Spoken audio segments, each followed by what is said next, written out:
La liberación del cuerpo del dolor es parte de la liberación de la memoria celular, un proceso sintético de transformación que nos conduce a encontrar todo nuestro potencial humano.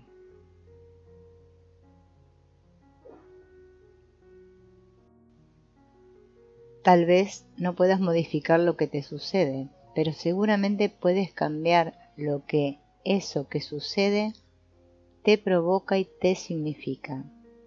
Recuerda, hay una inteligencia increíblemente vasta dentro de ti, la misma que opera en todo el universo. La palabra emoción viene del término latino emovere, que significa mover desde un lugar. La represión de una emoción impide el movimiento natural de la energía vital.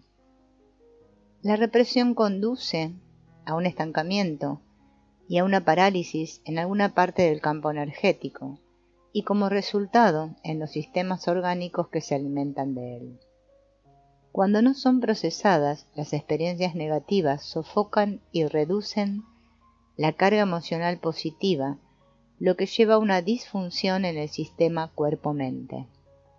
A lo largo de nuestra vida usamos una enorme cantidad de energía vital con el objetivo de reprimir emociones y mantener a raya la carga emocional negativa. ¿Qué pasaría si tuviéramos disponible toda la energía vital empleada en reprimir emociones negativas? ¿Qué sucedería si pudiéramos liberar toda la carga estancada en nuestras células? Liberar la carga no es lo mismo que borrar el recuerdo de los hechos. Implica liberar la energía vital atrapada, con el fin de usarla para el crecimiento y la autosanación. Todo el universo está hecho de energía. Todo sucede dentro del campo electromagnético del universo, y todo lo existente es parte de él. En las últimas décadas la ciencia ha demostrado lo que diversas enseñanzas de antiguas culturas vienen afirmando desde hace miles de años, que aquello que dominamos, mundo físico o universo manifestado, no está constituido por materia sólida, sino que su componente básico es la energía. Todo el universo está hecho de esa energía. Tiempo y espacio son solo dimensiones en las que esa energía se mueve. Todo lo que conocemos está compuesto por energía, ya sea como materia o como radiación. Una de las propiedades más sorprendentes de la energía es su conservación. Hasta ahora no se han podido observar ni probar la creación o la destrucción de energía. Por eso la energía posee todos los atributos necesarios para constituir el fundamental principio creador del universo. Las cosas que observamos, olemos, saboreamos, oímos y tocamos parecen ser sólidas, líquidas o gaseosas, y también parecen estar separadas unas de otras. Gracias a la física cuántica podemos observarlas mucho más en detalle, hasta lo diminuto, en sus niveles atómicos y subatómicos.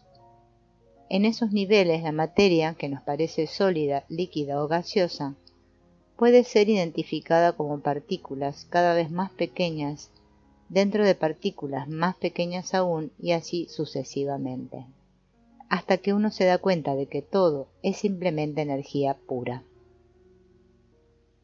La física cuántica ha descubierto que aún el elemento más denso y sólido, estudiado en un nivel infinitesimal, no es lo que parece. Los científicos que escriben este nuevo paradigma afirman que cualquier elemento de existencia visible o palpable, cuando es reducido al nivel de las partículas que lo conforman, no es nada más ni nada menos que espacio vacío en un 99,99%. Así la idea de que un elemento o un objeto tiene posición, masa o velocidad determinadas es producto de una falsa percepción. En síntesis, todo objeto creado es una madeja energética conformada en su vasta mayoría por espacio vacío y por partículas cuyo estado no se puede determinar, ya que están entrando y saliendo continuamente del estado de existencia. Ahora bien, como cada uno de nosotros es parte de este universo hecho de energía fluctuante y cambiante, todos nosotros y todo lo que nos rodea tiene también esa misma calidad energética. Todos nosotros formamos parte de un inmenso océano energético que está cambiando constantemente y oscilando entre el estado de existencia y el de no existencia. Si todo es energía y esta energía tiene diferentes cualidades de densidad que dependen de las frecuencias en que esté vibrando, entonces nuestros pensamientos, que son una forma de energía relativamente liviana y sutil, pueden cambiar muy rápida y muy fácilmente. Una piedra, en cambio, está conformada por una energía relativamente mucho más densa y por lo tanto es menos proclive a cambiar. Percibe tu cuerpo y las cosas que te rodean y date cuenta de que todo es energía manifestada en diferentes formas y en diferentes estados y frecuencias. Cierra los ojos e imagínate sumergido en un océano de energía. Permítete ser parte de él. En la etapa más temprana de nuestra vida, en la que somos bebés, no sabemos comunicarnos con el lenguaje de las palabras. Carecemos de dientes con los que procesar nuestro alimento. Andamos por la vida con un pañal que contiene nuestros desechos y no sabemos ni podemos caminar. Dependemos de que nos carguen de un lado a otro, de que nos alimenten y nos protejan. Somos sumamente frágiles y vulnerables, pero aún así somos felices. Imaginémonos por un momento nuestra vida adulta teniendo que soportar todas esas limitaciones a la vez, o la mitad de ellas, o quizás solo una. ¿Quién de nosotros no caería entonces preso de la depresión o desesperación? En los primeros meses de nuestra vida, mientras tenemos que sobrellevar y superar todas esas discapacidades, somos seres adorables y amorosos. A esa edad nuestra naturaleza consiste en dar y recibir amor. Somos inocentes, espontáneos y auténticos en todo momento. Nos sentimos libres de pedir o de rechazar cualquier cosa, cualquier acontecimiento e incluso cualquier persona. Sentimos lo que sentimos sin culpa ni vergüenza. Todos los bebés de todas las eras históricas y en todas las diferentes culturas han venido a este mundo con esa misma resonancia de gozo, amor y libertad. Y así también será en el futuro, porque esa resonancia es nuestra marca de fábrica. Eso es lo que llamamos cuerpo de luz. Ese cuerpo de luz es incondicional en todos nosotros. Por naturaleza, somos cuerpo de luz, sin nada que esconder ni nada de qué avergonzarnos. Pero, ¿qué nos ha pasado? ¿Cómo es posible que, habiendo sido diseñados de ese modo, los seres humanos terminemos viviendo la vida como lo hacemos? Probablemente haya varias maneras de explicarlo, pero aquí lo explicaremos mediante la memoria celular en nuestro interior. La resonancia original del bebé, que llamamos cuerpo de luz, es tan maleable como la arcilla antes de cocer. El bebé se adapta a todas las impresiones y estímulos exteriores, a las experiencias de vida con aquella persona o grupo familiar que le toque en suerte. Todo comienza en el útero materno. No existe relación más íntima que la que tenemos con nuestra madre antes de nacer. Durante esos 9 meses nos sentimos cómodos y protegidos, si nuestra madre nos quería. No podríamos concebir un lugar más placentero, un lugar más nuestro, y esa sensación de bienestar es maravillosa. Nuestro cuerpo es creado en ese estado natural de confort. Mientras dura nuestra gestación, permanecemos en un estado de apertura y absorción total. Y lo que nos es dado llega de manera incondicional, sin esfuerzo. A este estado beatífico se le adicionan las impresiones particulares de cada embarazo. El bebé siente y experimenta como suyo todo lo que la madre está sintiendo. Pues bien, ese periodo resulta el entrenamiento primigenio y esencial que siembra los patrones emocionales y comportamientos varios que esa persona en gestación va a desarrollar al crecer. Cualquier cambio de estado interno o externo que afecte a la madre va a resultar de una manera u otra en un aprendizaje. El hecho de que el útero de una madre sea un ambiente cálido, emocionalmente enriquecido, puede influir decisivamente en todos los sentimientos, anhelos, emociones, sueños, esperanzas y pensamientos del hijo a través de toda la vida. En el útero se aloja un individuo sumamente sensible, primero el feto y posteriormente el bebé, que puede oír y sentir mucho de aquello que oye y siente de la madre. Los psicólogos prenatales consideran que el centro de gravedad de la personalidad humana se conforma en el útero. Se ha observado que así como el bebé recibe lo que la madre inhala, come o bebe, también le son transmitidos los pensamientos y las emociones. También se ha observado que las hormonas del estrés, como por ejemplo la adrenalina, viajan a través del torrente sanguíneo de la madre, creando en el bebé el mismo estado emocional que ella experimenta. Los patrones de ansiedad crónica, de preocupación o de ambivalencia acerca de tener o no tener al bebé pueden predisponer al niño a repetirlos en su vida futura. A partir del nacimiento, el bebé es muy sensible a las influencias exteriores y responde muy bien a la gentileza, a la suavidad y al contacto amoroso, mientras que en cambio reacciona mal a las luces destellantes, a los ruidos y al entorno metálico asociado con los nacimientos e institutos médicos.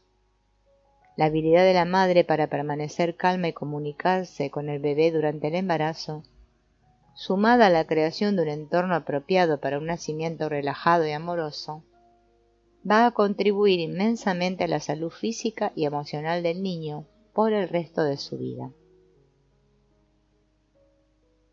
Venimos al mundo diseñados para absorber indiscriminadamente los rasgos y patrones, tanto mentales como emocionales, de los que nos rodean. Es tan profundo y abarcador el amor que sentimos por ellos que queremos fundirnos con ellos y tenerlos con nosotros todo el tiempo. Mientras dura nuestra etapa como bebés, no filtramos nada de lo que recibimos. ¿Por qué habríamos de hacerlo, especialmente si nos sentimos inundados de amor y eso nos resultó agradable por el espacio de 9 meses? Pero mientras que la necesidad de experimentar esa conexión de amor, bienestar e intimidad es constante e incluso persiste cuando somos adultos, sentimos la vida fuera del útero como una perpetua experiencia de separación, tan opuesta a la vida intrauterina que podemos percibir esta separación como algo intensamente incómodo o doloroso. En el bebé, todo aquello que no es sentido como agradable genera sentimientos y sensaciones incómodos, que a su vez producen reacciones como rechazo y llanto. Así, a través de la experiencia de separación vivida a diario, el bebé aprende que ser permeable y abierto, ser vulnerable es doloroso, y que es mejor cerrarse para protegerse.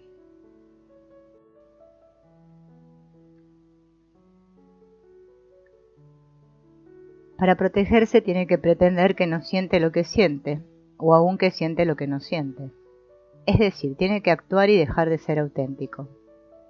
Entonces aquel bebé, que espontáneamente tomaba lo que quería o rechazaba lo que no le gustaba, se convierte en un niño que empieza a decir sí cuando quiere decir no.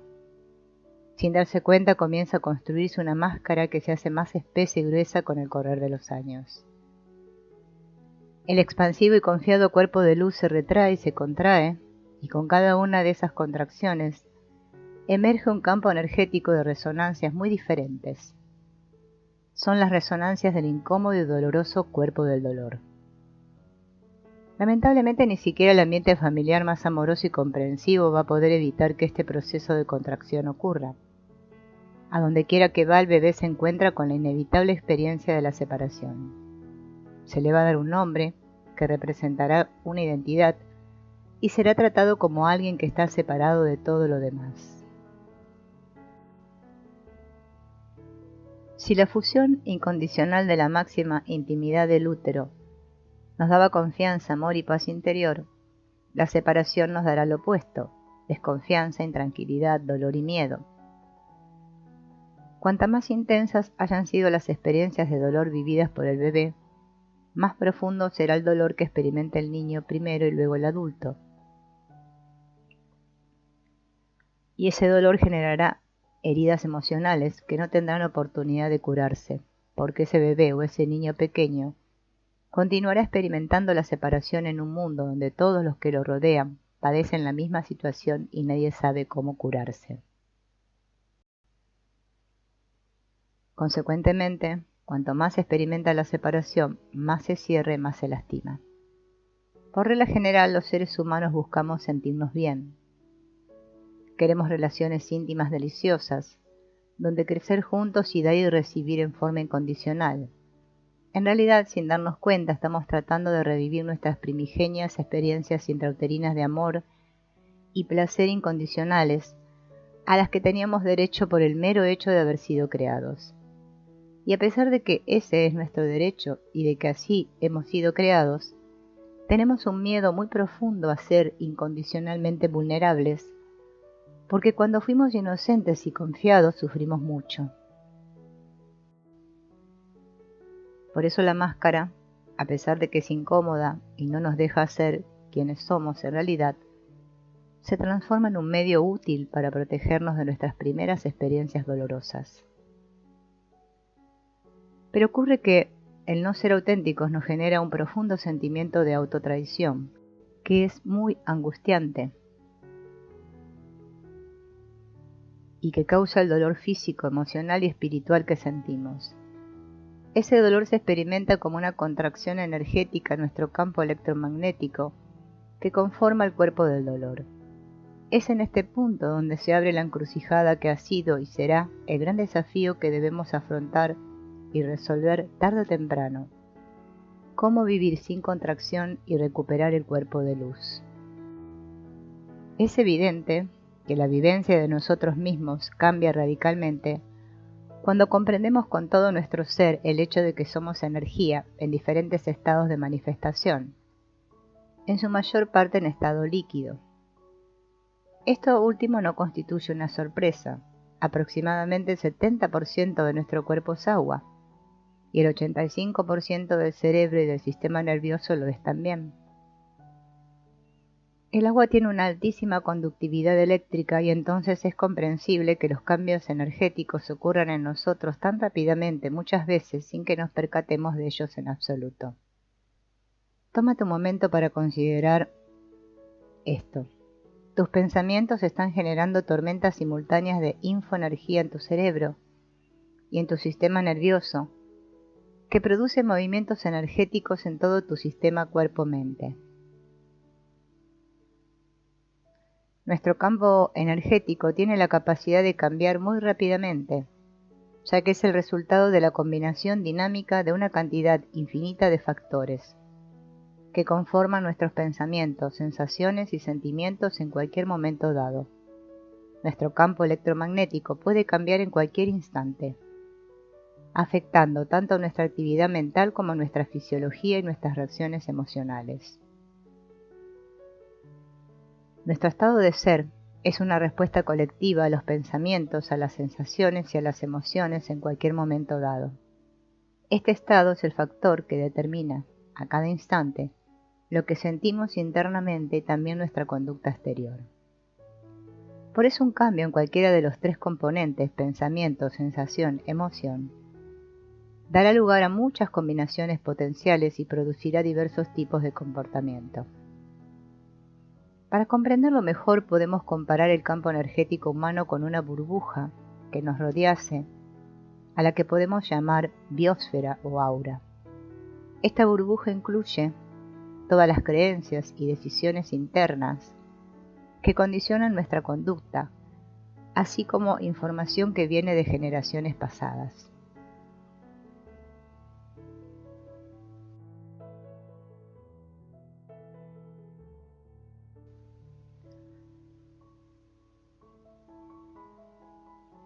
Todo este material estimula continuamente sensaciones y emociones.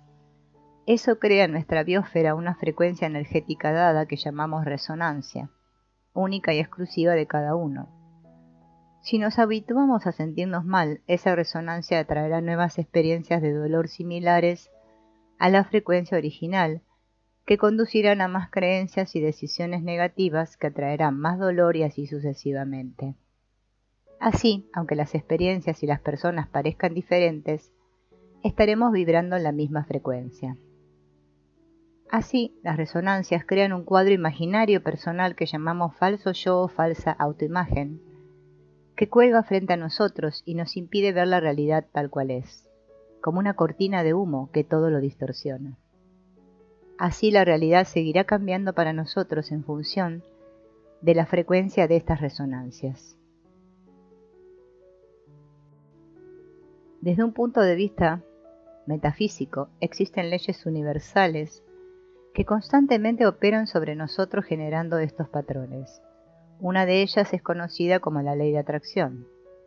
En virtud de esta ley hay creencias y actitudes del pasado que determinan en el presente una resonancia electromagnética que atrae hacia nosotros más de lo mismo y nos conduce inconscientemente a la repetición del mismo patrón mental o emocional.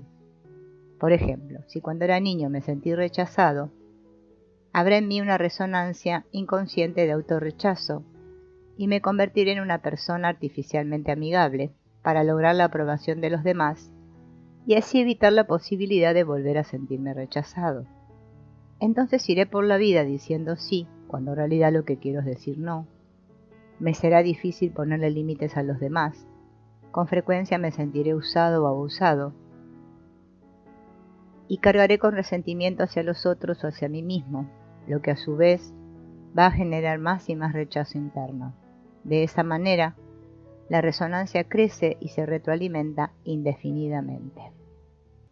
Nuestra existencia es como un péndulo que oscila entre estados de comodidad e incomodidad, o entre dolor y gozo, podríamos decir. Para poder entender de manera práctica este concepto, tenemos que estar abiertos a experimentarnos a nosotros mismos como madejas energéticas. La fuerza vital que nos forma y nos anima es muy sutil, y su estado cambia continuamente. Desde hace ya varias décadas, los científicos coinciden en que materia y energía son lo mismo y en que, por consiguiente, todo es energía y todo vibra en nosotros en una determinada frecuencia. Hace miles de años, las enseñanzas espirituales de los sabios e iluminados de la India fueron llevadas a la China por maestros que venían del antiguo Tíbet. Ellos organizaron y dieron forma al corpus de conocimientos que hoy denominamos Filosofía de Oriente. Algunos conceptos fundamentales de muchas de estas enseñanzas esotéricas han llegado al presente a través de los siglos, pacientemente elaborados y transmitidos a nosotros.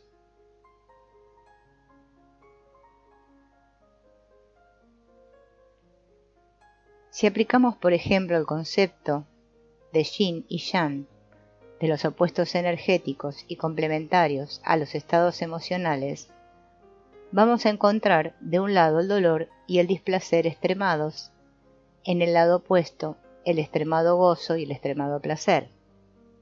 Y no es probable que sepamos mucho acerca del placer, a menos que alguna vez hayamos experimentado displacer.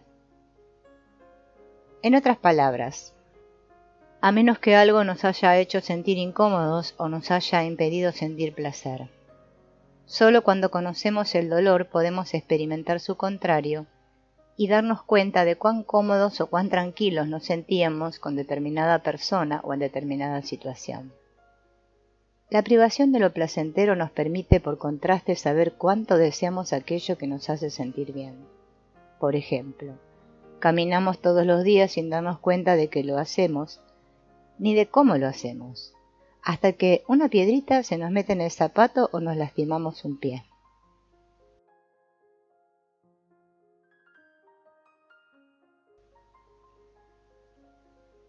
Si transcurriéramos nuestra existencia humana como lo hacen los demás animales del planeta, fluyendo naturalmente entre los opuestos energéticos, de lo que se siente cómodo o bien y de lo que se siente incómodo o mal, pasaríamos una parte de ella en la zona del gozo y otra parte en la zona del dolor, mientras que durante el resto del tiempo estaríamos atravesando todos los puntos intermedios que constituyen las diferentes gradaciones entre el dolor y el gozo. Sin embargo, las cosas no son así para nosotros. Los seres humanos civilizados hemos olvidado cómo permitir que la vida fluya de manera natural. Nuestra mente racional está programada para controlar o resistir ese ciclo natural a través de una maraña de creencias y hábitos mentales y emocionales que conforman una identidad energética artificial. Algunos teóricos han denominado ego a este aspecto de nuestro ser. Este ego solo quiere y acepta el gozo y evita y rechaza el dolor.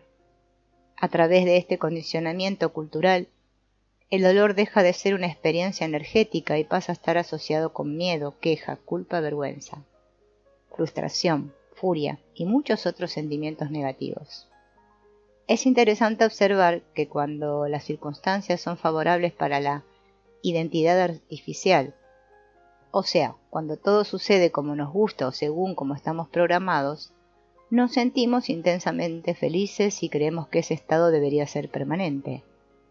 Energéticamente hablando, estamos totalmente entregados y nuestro péndulo se mueve hacia el tope del gozo. Pero cuando tenemos una experiencia que ocurre en algún punto entre el dolor y el gozo, nos preguntamos qué anda mal. ¿Cómo se explica que haya habido tanto dolor en mi vida? ¿Cómo se explica que haya tanto sufrimiento en el mundo? El péndulo no puede permanecer todo el tiempo en la zona de la alegría y del gozo. Esto es así sencillamente porque las cosas no están diseñadas de ese modo en este universo. Es natural que en algún momento se mueva hacia el centro y luego se desplace hacia el extremo del dolor. Nuestra existencia, así como la de todo lo creado, transcurre en ese continuum que se da entre el gozo y el dolor, pero eso es precisamente lo que nuestra identidad artificial no está dispuesta a aceptar. Rechaza esta parte de la historia y la combate a muerte. Esto es así porque nuestra mente racional, ego, ha sido programada para evitar el dolor y recurre a todas las estrategias imaginables para resistir el movimiento natural del péndulo. Esta resistencia solo sirve para retardar el curso oscilatorio, que a veces inclusive en el trayecto hacia el dolor extremo, se detiene más de lo necesario en el lado del dolor, que es precisamente lo que se trataba de evitar. Así pues, la resonancia de aquello que estamos tan habituados a sentir, el sufrimiento, es realmente un producto directo de la resistencia al dolor, que por ende se perpetúa en nosotros. El péndulo no va a volver a su centro mientras no haya completado su ciclo. Cuanto más resistamos su natural fluir, más tiempo permaneceremos en el lado en que nos sentimos mal. Por eso nos es más familiar el sufrimiento que la alegría. De manera inconsciente agotamos muy rápido las buenas sensaciones y resistimos las desagradables interminablemente. La resonancia del sufrimiento o dolor perpetuado continuará hasta que por fin nos permitamos experimentarlo, abrazándolo tal cual es. Esto no significa que nos guste lo que está pasando ni que estemos de acuerdo con ello. Este paso es el corolario del proceso de tomar responsabilidad por la propia vida y de aceptar lo que ella exige de nosotros.